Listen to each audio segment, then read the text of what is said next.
Bismillahirrahmanirrahim. Assalamualaikum warahmatullahi wabarakatuh. Selamat siang semuanya. Di sini Ibu akan memberikan penjelasan terkait dengan sistem peredaran darah pada manusia, di mana tokoh utama dari sistem peredaran darah manusia adalah jantung. Di sini kita akan mengenal nama dari setiap bagian yang ada di jantung.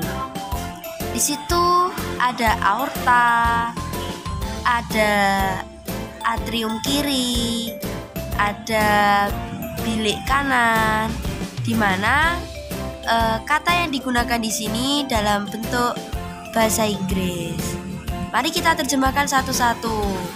Aorta adalah apa?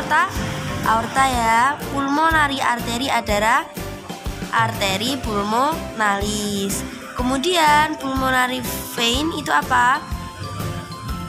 Vena pulmonalis. Left atrium adalah atrium kiri. Kemudian left ventricle adalah ventricle kiri. Kemudian ada apa itu? Perikardium. Ada right ventricle atau ventricle kanan. Kemudian ada inferior vena cava atau kita biasa dalam bahasa siapa? Vena cava inferior. Kemudian ada right atrium atau atrium kanan. Selanjutnya ada superior vena cava atau vena cava superior. Lalu bagaimana sistem peredaran darah ini pada manusia bisa berjalan?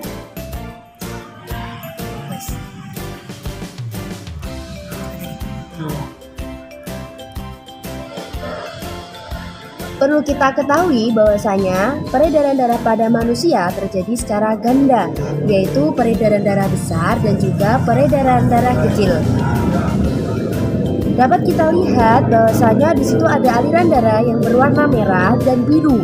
Bahwasanya aliran darah yang berwarna merah merupakan aliran darah yang banyak mengandung oksigen. Sedangkan aliran darah yang berwarna biru merupakan aliran darah yang banyak mengandung karbon dioksida.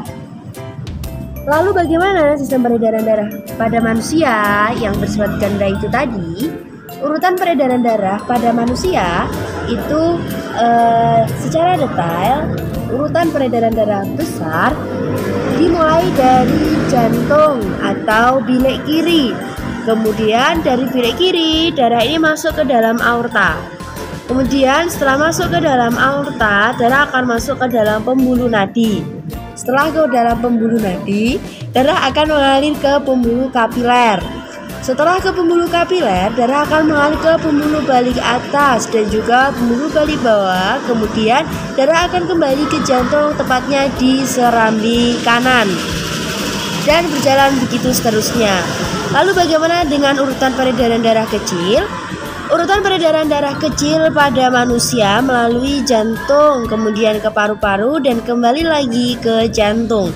Nah, secara detail urutan peredaran darah kecil pada manusia dimulai dari jantung, tepatnya di bilik kanan, kemudian masuk ke pembuluh nadi paru-paru, masuk ke dalam paru-paru, kemudian masuk ke dalam pembuluh balik paru-paru yang kemudian akan kembali ke jantung yang tepatnya berada di serambi kiri dan berjalan seterusnya seperti itu.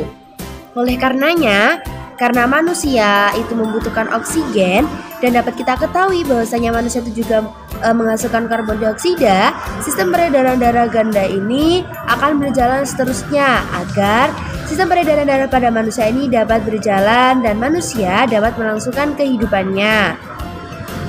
Nah, adik-adik semuanya bisa lebih dicermati ya gambar video animasi yang ada di layar berikut. Banyak kurangnya dari Ibu, mohon maaf. Akhiran, wassalamualaikum warahmatullahi wabarakatuh.